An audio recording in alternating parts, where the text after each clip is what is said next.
إن الحمد لله نحمده ونستعينه ونستغفره ونعوذ بالله من شرور أنفسنا ومن سيئات أعمالنا من يهده الله فلا مضل له ومن يضلل فلا هادي له وأشهد أن لا إله إلا الله وحده لا شريك له وأشهد أن محمدا عبده ورسوله أما بعد فإن أصدق الحديث كتاب الله وخير الهدي هدي محمد صلى الله عليه وسلم وشر الأمور محدثاتها وكل محدثة بدعة وكل بدعة ضلالة وكل ضلالة في النار. My dear brothers and sisters in Islam, you know, today I could have stood here and spoke about an issue that wouldn't require me to do much preparation or anything. And it would have been a very wa'adhi type of talk, an admonition that you would felt hit the hearts maybe, and you would have walked away thinking you got something spiritual. But really, it would have been a short-lived emotional boost. And then it would have faded very quickly. So I chose to speak about another topic. Why? Because like every single one of you, I care about this ummah.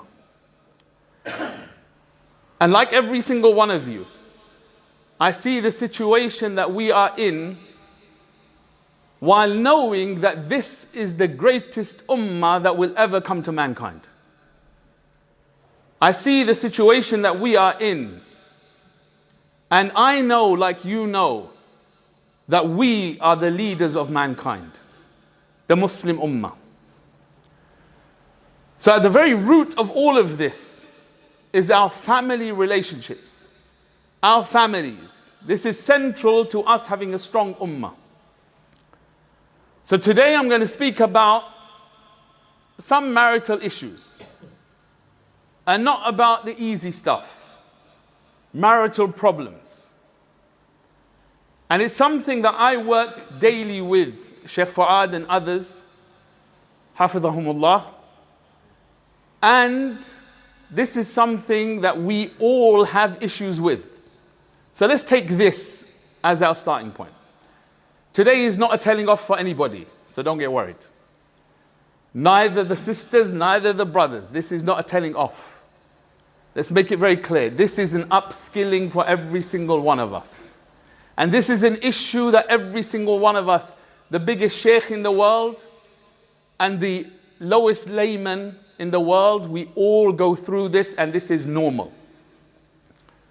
So let me start with a story for you, a real life incident that happened.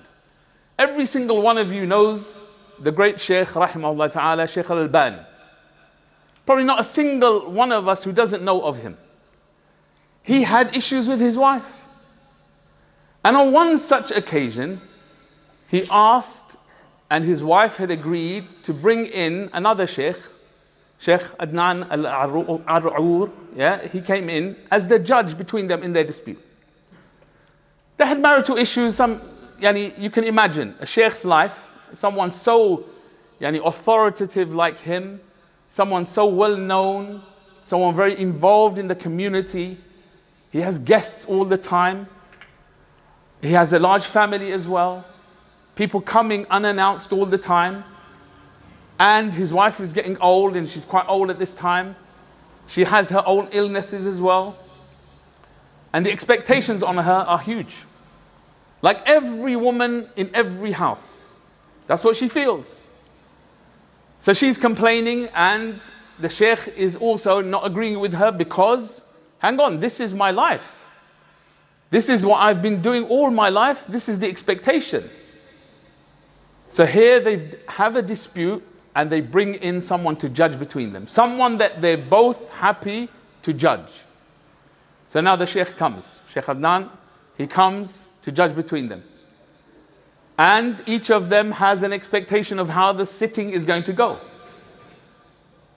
So right at the beginning, he says to the wife, you go ahead, go and speak. And the Sheikh Al-Albani is like gobsmacked. What are you doing? Hang on, I'm the one who has the issue here. I should be the one telling you first. But no, he says, go on to the wife, go and speak. So she says, this issue, it's too much for me. I've got so many things to do. I have to deal with his guests all the time at any unannounced hour, and cleaning and children and everything else. And on top of that, the library and cleaning that as well. With the enormous library and all the books and all the dust and everything. Okay. And she keeps going. And he listens to her and hears her out. When she finishes, now he says, right, I'm going to judge. Sheikh Albani is already angry. And now he's fuming. Hang on. What kind of judge are you? You haven't heard from both sides and you're going to make a judgment already.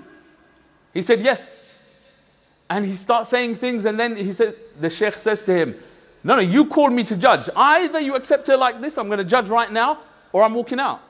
I'm leaving. So the Sheikh says, go ahead. So this Sheikh Adnan, he says, listen to the words. He's saying it to Sheikh Albani, the husband, in front of the wife.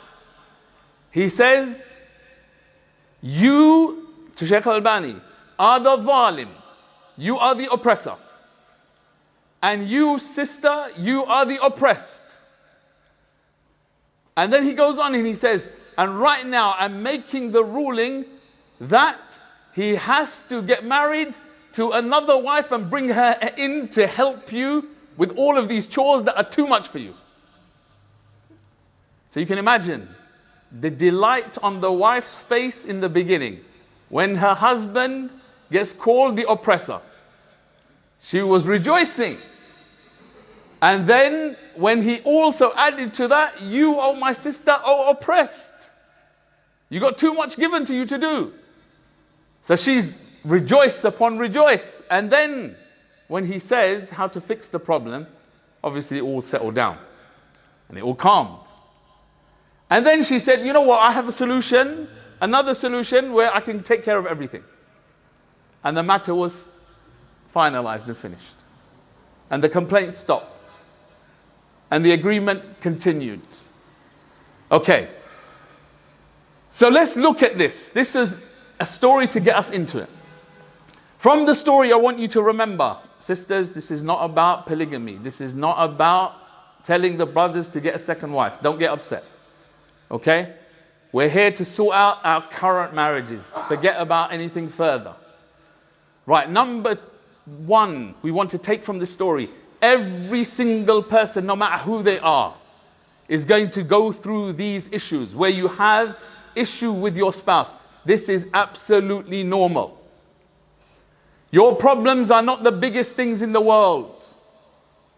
Your problems are just that. Problems, disagreements, and you need to work through them. Right, the next point I want to move on to. What is our marital relationship meant to be based upon? Because if we don't have a basis to move from, we're just as bad as these people outside who are causing society to break apart because they don't care about relationships anymore. You look at society around us, what's it about? It's about the self, self-love, self-centric people, egocentric people. This is what life has become. And we're living around this. So there's no way that this will not affect us. And let me tell you, we are being affected. If we are honest with ourselves, what does our life revolve around? It revolves around making me happy. Pampering my ego. Is this what our religion teaches us our life is meant to be? No. What's our life meant to be about? Ala lillahi ad-din al-khalis. The religion, all of it, sincerity must be for Allah, nothing else. That's your life. You're a slave of Allah, not your whims and desires, not anything other than Allah. When Allah said, قل إن صلاتي ونسكي ومحياي ومماتي لله رب العالمين لا شريك له وبذلك أمرت وأنا أول المسلمين. Say my life, say my prayer, my sacrifice, my life and death is only for Allah. He has no partner. with that I have been ordered, and I am from the foremost of the Muslims. That means everything, including our marriages. And at the heart of it, our marriages is only for Allah. Our reference point must be Allah. Not what the West is telling us, this is how relationships should be. Not what the media is telling us, this is the romance story that you must live. Not what the novels are telling us. No, it's nothing to do with them. They are not the ones who understand what true rights and responsibilities are, and what will actually lead to the greatest outcome in the future. Man is deficient by nature, weak by nature. How can men and women, without the guidance of Allah, how can they come to the greatest conclusions which lead to the greatest outcomes for all time? It's impossible.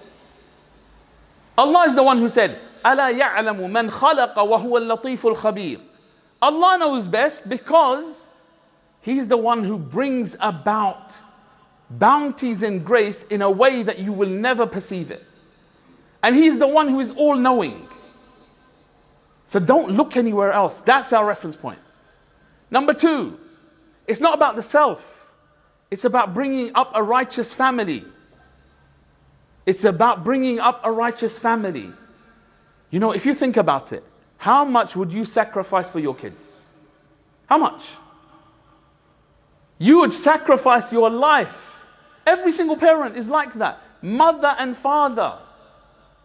So can't you take a bit of rough life so that your children grow up in an honorable way, in a righteous way, and they have the best possible chances in this life?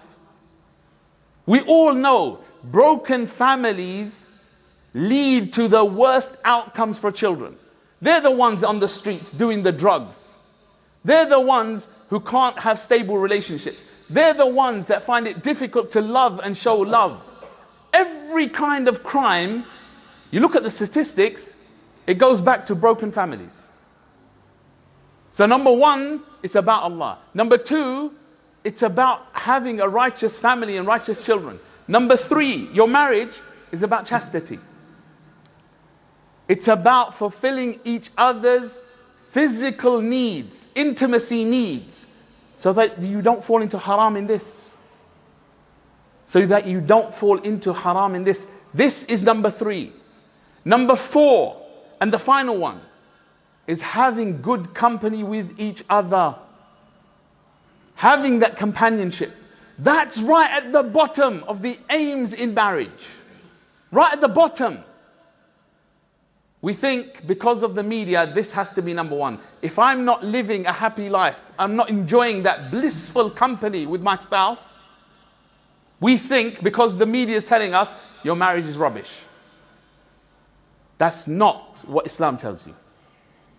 Islam tells you if it's about Allah, and you're bringing up righteous children, and you're not falling into haram because you're fulfilling each other's physical needs, then you've got a good marriage.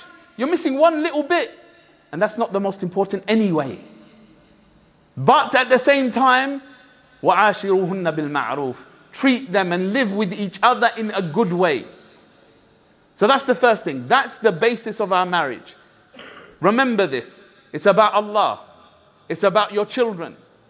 It's about fulfilling each other's physical desires. And lastly, it's about being happy with each other's company. Lastly, not first. Then the next thing I want to go into. Marriage is not about rights and responsibilities.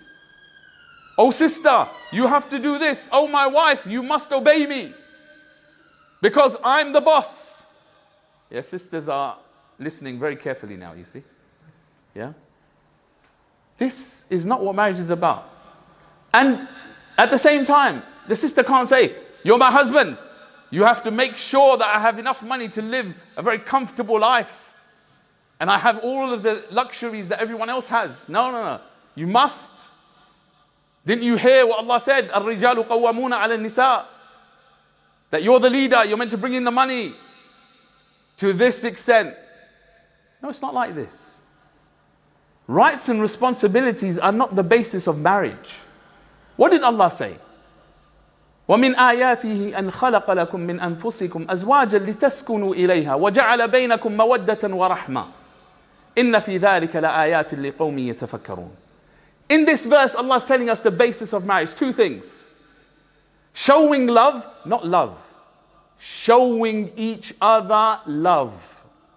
Showing love. That's mawadda. And rahmah, compassion, mercy, feeling for one another, taking care of one another. This is the basis of marriage. You do more than you're supposed to because you care and you love and you're showing that love.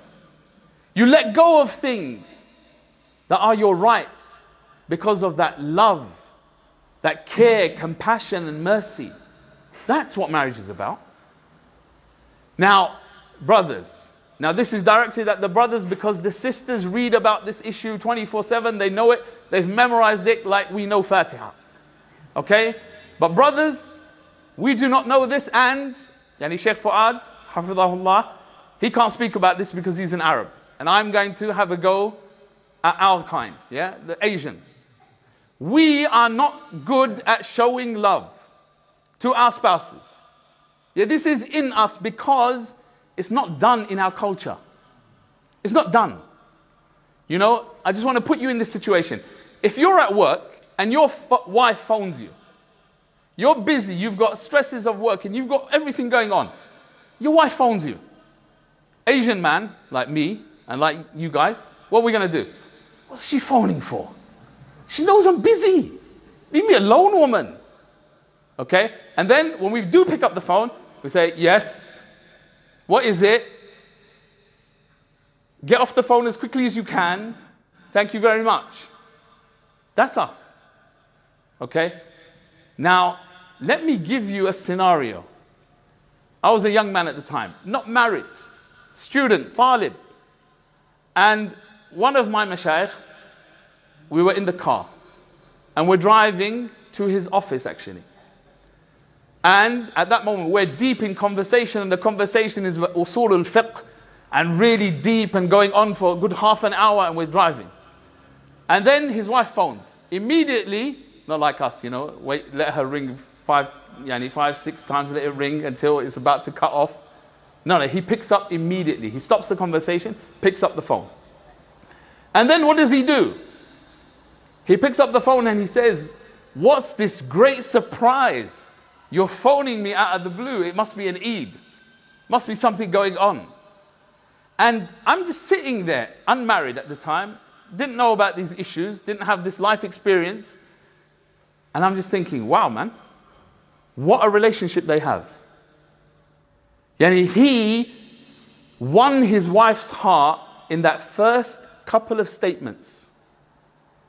She's upset about bothering him anyway because she knows he's busy. But she needs some support. And he treats her like the greatest importance in the world. Whatever she was going through, at that moment, she is now on top of the world, ready to deal with it. Because he just lifted her from the problem she's facing and put her on top of the world. That's what he did. And we as Asian men are not good at this. Arab men are normally much better. He's Syrian, by the way. And Syrians, they have a sweetness about them that you won't find in others. Now, what I want you brothers to learn. Remember this statement so you can Google it later. I'm going to go through it with you very quickly. This is upskilling, not telling off. This is upskilling. There is something called the 5 love languages. 5 love languages. If you forget, you put your hand up, you remember the number 5. You remember this was about love. And you remember the last word, language. Very simple. 5 love languages. Right, number 1, praise. This is the first love language, praise. When did we last praise our spouse? And this is for both. Brothers and sisters, we need to praise each other. Brothers, sisters, the thing that they want from you is not really your money. You know, they say the biggest problem in my marriage is communication. You know what sisters really mean? And many times they don't understand it. They're not feeling the love in their relationship. You know, when there's no love in the relationship, you don't want to chat with the other person. You don't. You don't want to sit with them. You just get on with the chores. And it becomes very robotic. So you don't want to talk to the other person. You don't want to spend time with them. That's the underlying issue. It's not having a conversation. It's not. You've lost the love. An easy way, brothers, to win your wife's heart is to say, mashallah, you know what? I really appreciate that thing that you did for me. You look gorgeous. Yeah, the brothers, the Asian brothers, where what? You can say that to your wife? No, yeah, you can. And you can lie. Even if you don't mean it. Just to win her heart. Kadhib, the Prophet ﷺ allowed us to lie in this kind of circumstance to win each other's heart. We can do it. We're meant to do it. Praise. And sisters, your husband is waiting for you to praise him about being a good husband, about being a good father, about being a good leader in the house, about working and spending all those hours toiling and troubling just for the family. He's waiting for that praise. What we do to each other is we build a lifetime of having a go at each other and neglect praising completely.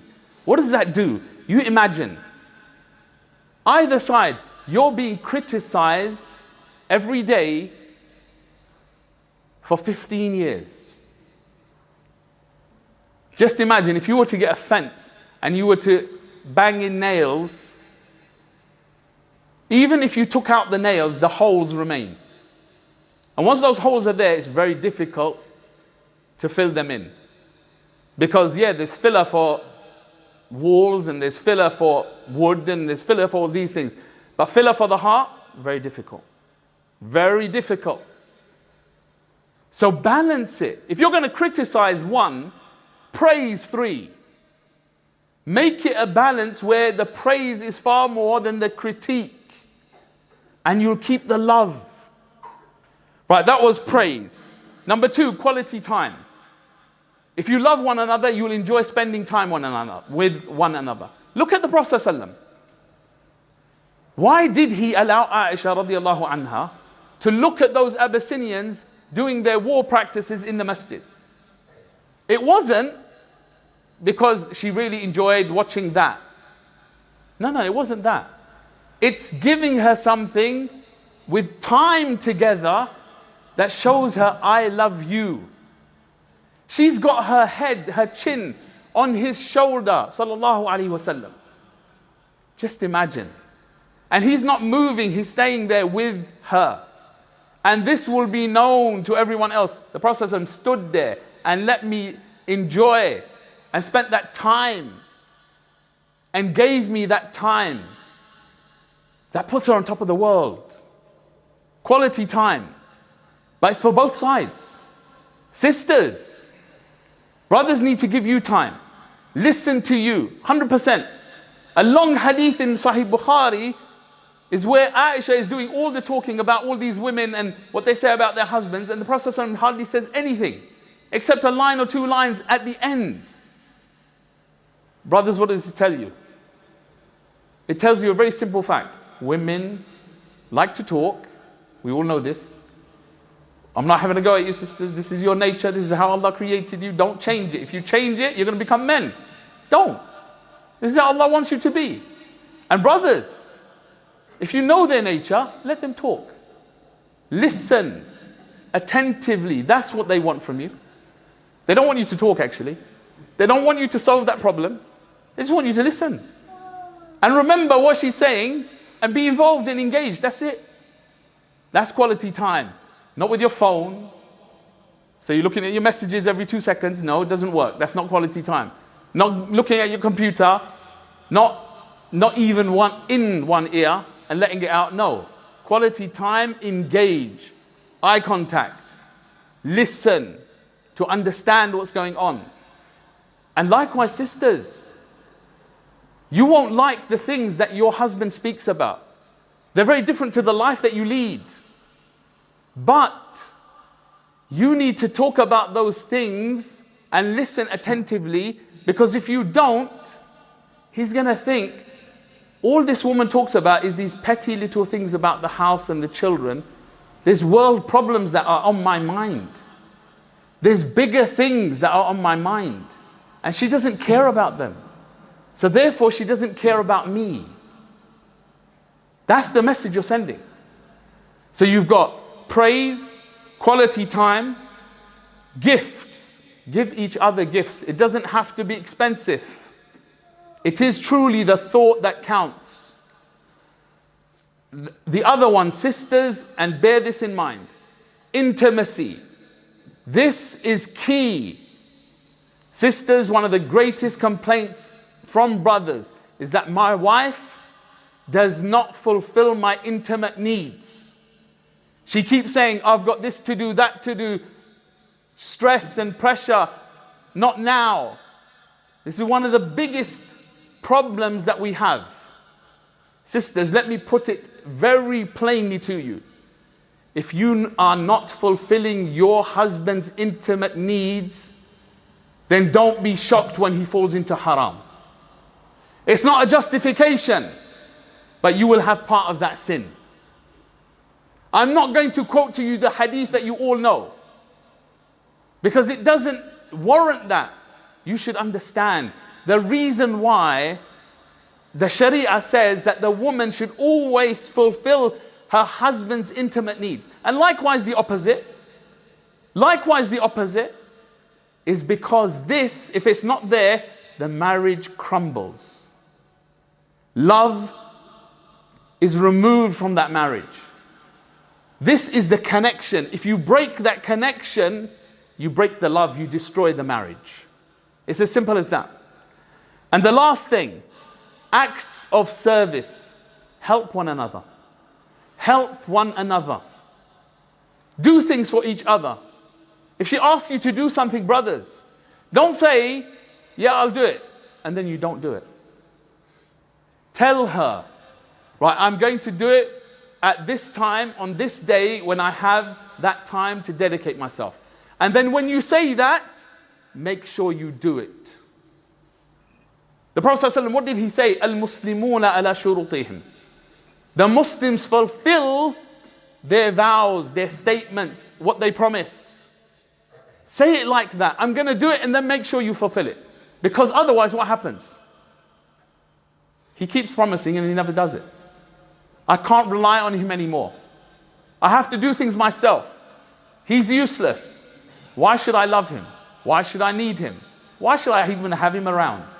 That's the cycle. That's the cycle. You really want to do that to your marriage?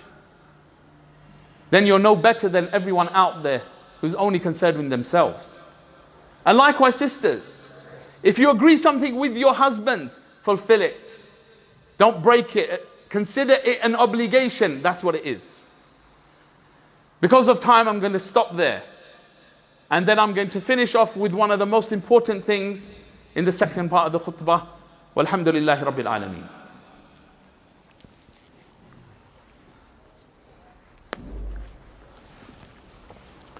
Alhamdulillah, wassalatu wassalamu ala rasulillah, amma ba'd.